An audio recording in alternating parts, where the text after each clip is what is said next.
Hi YouTube, welcome back to Wtf Rc Cars. So, we've got some parts for the TRX4M high lift from Injora. So, we've also got the Injora15, and this is a high powered servo. So it's 6 to 7.4 volt, 15.2 kilograms of torque at 6 volt, which is 211.28 ounce inch. So speed at 6 volt is 0.091. 7.4 volt torque is 17.7 kilograms and 246.03 ounce inch. And the speed at 7.4 volt is 0.073, and that's over 60 degrees. It does say it's Coreless stainless steel, 25 tooth spline, and it has got 2 bearings. So that looks quite nice. And then we should have the matching servo arm for this. And this is the INJS11, and the other part number is 4M21BK. So it is quite confusing with these because there's multiple ones of them to fit different ones of them. So you have to kind of make sure you get the right ones. But this should sort out the steering and make it a lot more positive and be a bit more reliable than the TRX servo. So let's bring in for a close-up look and see how we go about fitting these. So if we just separate these into what comes with what, we get the servo mount. And if I quickly check on the RC, I think that goes that way. So we get the servo mount, we get a long stainless screw, we get 3 screws what look like they're to mount the actual servo. Then we get a bunch of 4 tiny little grub screws. Not entirely sure what they're for. But we have got as mount. The servo fits perfect into this mount, so that's not going to be a problem. It does fit in really nicely. And we've got these stainless steel screws to screw this down. We also get the Injora servo arm, and it comes with a bunch of these little bits with some spacer shims, a couple of different screws for the mount and 2 screws to mount it down.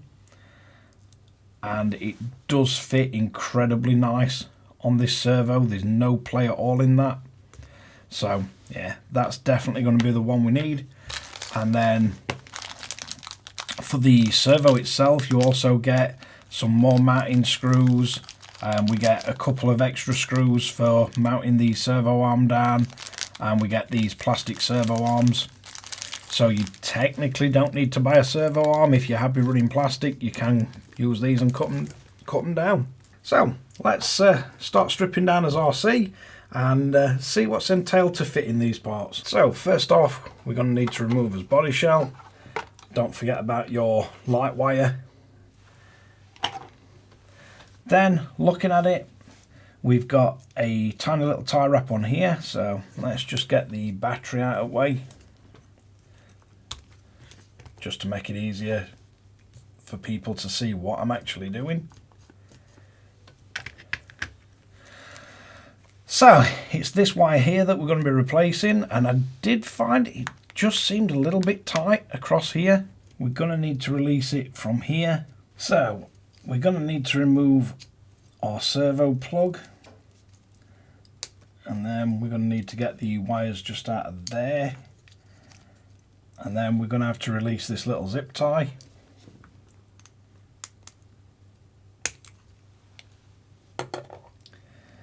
So far, not too bad. So let's see if there's enough room to feed it through the battery tray. Looks like there's going to be, so yeah, not too bad a job so far. I think we just need to sort of spin it around so we can get it through. So up to now, not too bad. So looking at the actual servo, it looks like you can't get the arm off while the servo's mounted in. So it does look like it'd be quite easy to remove the servo itself. So I think what I'm going to do is drop the connection off the bottom first.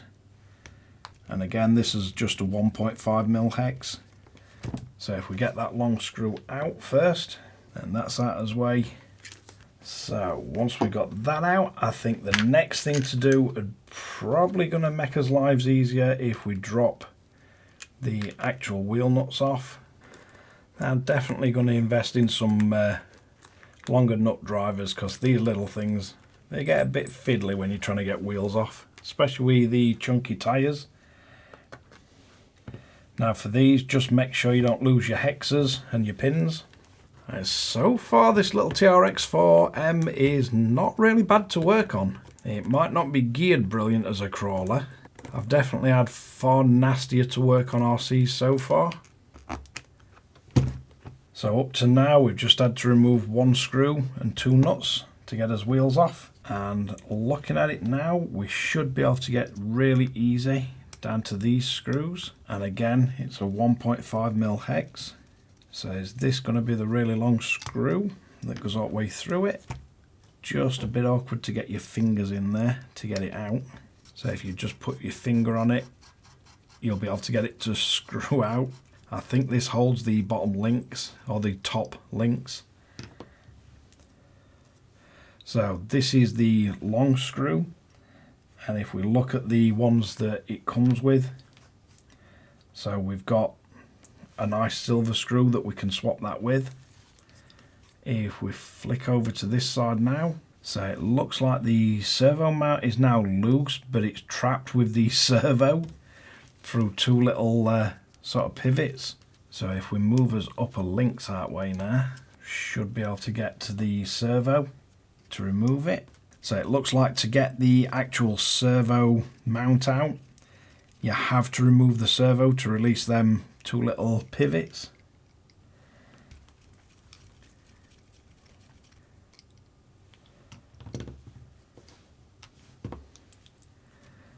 So now we should be able to carefully lift out our servo, and that is our stock one completely removed. We've got a servo mount that kind of swings on these sort of pivots what come from the axle. So if you just move them to one side, you can pop the mount out. So we're going to get the mount and line the pivot holes back up.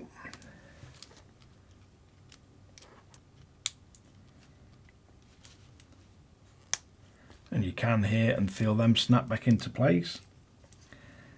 Then you're going to want to line your top links back up, and you've just got to get the olives in line with the front, because we're going to be putting that long screw all the way back through this. So this is one that's going to be pretty difficult to get on camera, because you've basically got to line them up with those two holes.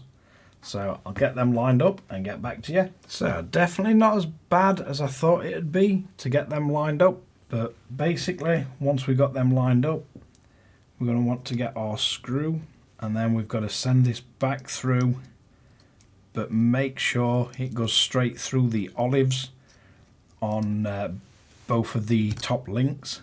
So again, it's going to be a very difficult one to get on camera, so I'm going to line these up and get this screw back through, and then I'll be back. So definitely one of them things that looks far more difficult on camera than it is, but you're just carefully getting this screw in and you're just lining these two olives up. And if you notice, this side's a lot bigger because it's got the threads in. So certainly something that looks a lot more difficult on camera than it is. It's just a bit awkward to get it lined up. Don't forget, when you're tightening this up, you're not trying to crush it, you're just going to nip it up till it actually holds the servo in place. We're not trying to strip threads,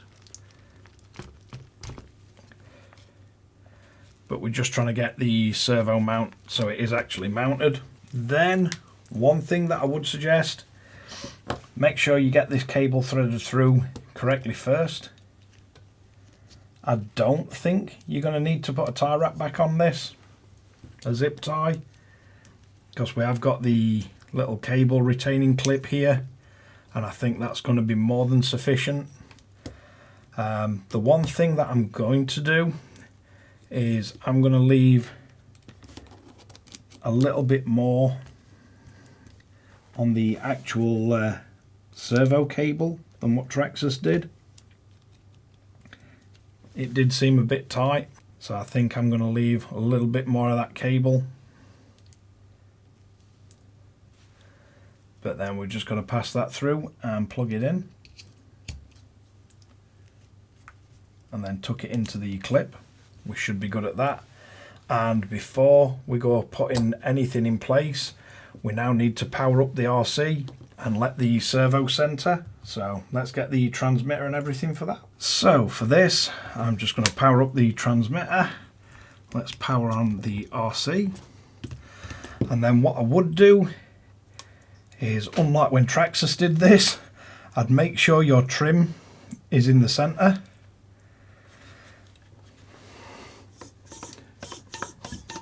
So a servo does work. Once we've got it all centered, power off the RC and power off your transmitter. So now we can move on to getting our actual steering assembly where it needs to be. And for this, we're going to look at a servo arm. So if we get a servo sort of in the position of the original, we want this arm as straight as possible. Now, if you've got an aftermarket transmitter, you're going to be able to use sub trim. If not, we're going to have to use trim. So get it on the closest spot. So I don't actually know the reasoning of this, but the tapered screws that are supplied with both the servo arm and the servo don't actually fit. The only screws that actually fit are these really thin ones that are provided with the servo mount, which I find absolutely bizarre. They're the only screws that fit this servo. But they do screw it down really tight. So yeah, we get 3 of them for whatever reason. They're the only ones that fit. So if we now fit our servo back in, the other thing that I've found is that the servo screws are standard size servo screws. They don't work with this servo or this mount. So again, we need to go for these tiny little screws. But they do fit through the gap in the servo better. Would be nice if some of this Injora kit actually came with some kind of instruction, because none of it does. It's not completely difficult or impossible to fit, but certainly I can certainly see why people would get slightly confused. So now if we flip this over, now we look where the steering link lines up, and I'm guessing that's what we get in these little shims for, so we can get this perfect so it's not binding at all. So if we now go for the stock black screw, if we get that through, let's get one little shim on, and then add the second one. Then we just need to line this up and screw it in.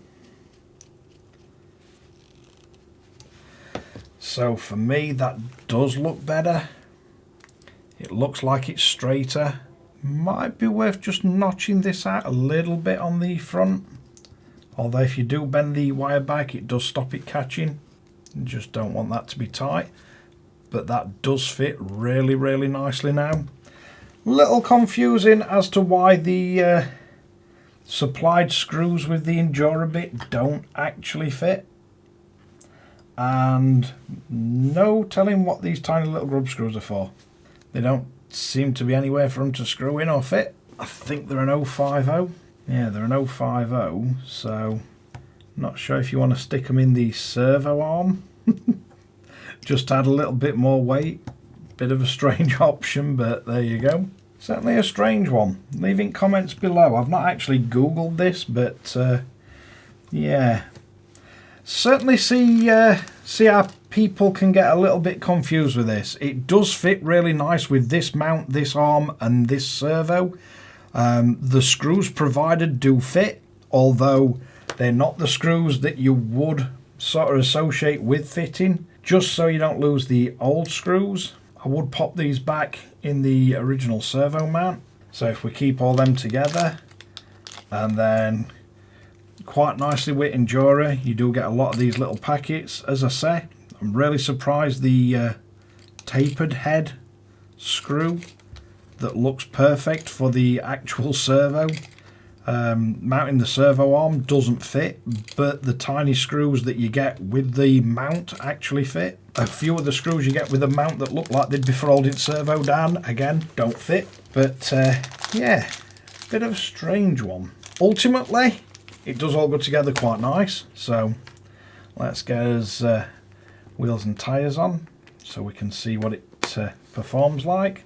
I do find with Injora parts, I kind of sometimes wish they'd just put a download link to some instructions if they don't want to send the manuals out, because certainly it's a bit hit and miss. It's kind of guessing what screws they envision you to use. It is quite easy to find out. We have a little bit of trial and error, just switching between the screws, checking them, see how they fit. It's not absolutely impossible to guess where they want you to use them. And to be totally honest, this little TRX4M, not completely horrible to work on. The only thing we've had to do is cut the zip tie, and if you really wanted to, you could put one back on. For me, I'm going to be doing a good few more mods to this, I believe, so it's not really worth me cable tying it back up. Not really sure how much this BEC can handle on this built-in speed controller and everything all in one, but let's get his battery in.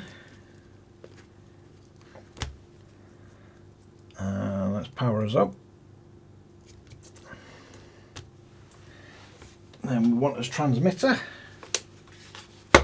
So, can we get a bit more steering? Sort of, yeah, we got a bit more of an option now to get the RC going straight. Not perfect, but it's a little bit better than the stock one was. We got plenty of travel.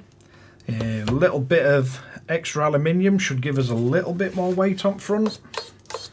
And yeah, that is that is rapid.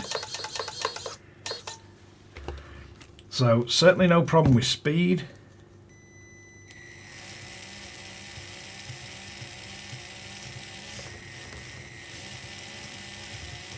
And yeah, could definitely benefit from something that can set endpoints.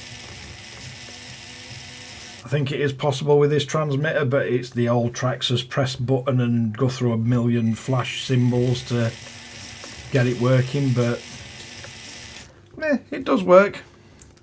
Do we need to reverse it? Nope, it turns the correct way. So, quite successful, I think. Yeah, it really don't care if you put any load on it at all, this one.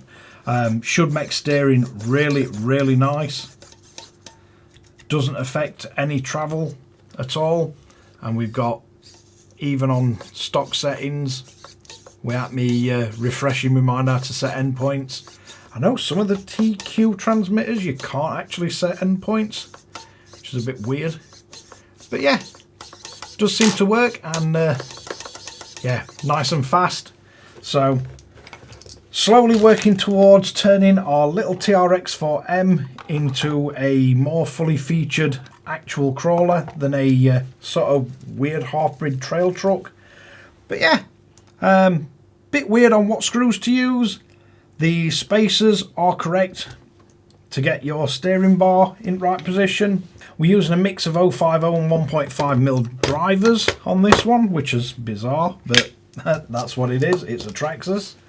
But yeah, all in all, I think I'm really happy with the performance of that. The nice aluminium bit adds a little bit of bling to the RC. Full metal housing servo, the metal arm and the metal mount should add a slight amount of weight to the front. There's very little weight in these stock parts, so yeah, you probably are going to notice the slight added weight on the front. Should be a bit of an advantage on crawling up. maybe crawling down, may flip forward, and it's quite high, this RC is stock. And don't forget, yeah, I've got a pretty heavy body shell, but yeah, it doesn't affect the RC adversely in any way. Kind of looks really bling under there now, matches the chrome bits. We got some nice silver shining away under there, and yeah, not completely horrible to fit. So let's wrap this one up. So yeah, one thing that you're gonna want to really make a note of. So the servo is the INJS15. There's no other part number on that, but it's pretty much the 15 kilogram one that they advertise. The servo arm that you need for that, so the servo horn is the INJS11 servo horn for TRX4M, and it's 4M21BK. And then the servo mount that you need for that servo is the INJS11 servo mount for TRX4M, and it is the 4M22. They are only relevant to fitting, I believe, this servo and the 11 kilogram one. If you go for any of the others, or you want an upgrade for just the Traxxas stock servo arm, I believe that's a different number, and if you go on Injora site, it does kind of explain it. And I believe there's different servo mounts, because I've managed to find 3 different part numbers for servo mounts. But for this one, the 4M22 is the one we've used for that servo, and it fits perfect. I've seen quite a few people either buy the servo mount for the stock one and then it doesn't fit, but it fits the stock, or they buy the servo mount accidentally for that one and they've got a stock servo and it don't fit. But for whatever difference, there's slight variances in them. But yeah, overall, pretty happy with how that's come out. It adds a bit of bling, definitely adds a lot more speed and torque. So even running off the stock Traxxas BEC definitely seems to be a big upgrade on the Traxxas servo. But yeah, thanks again for watching Wtf Rc Cars. Don't forget to like and subscribe, hit the notification bell, share to friends and family, and catch you guys again in the next one.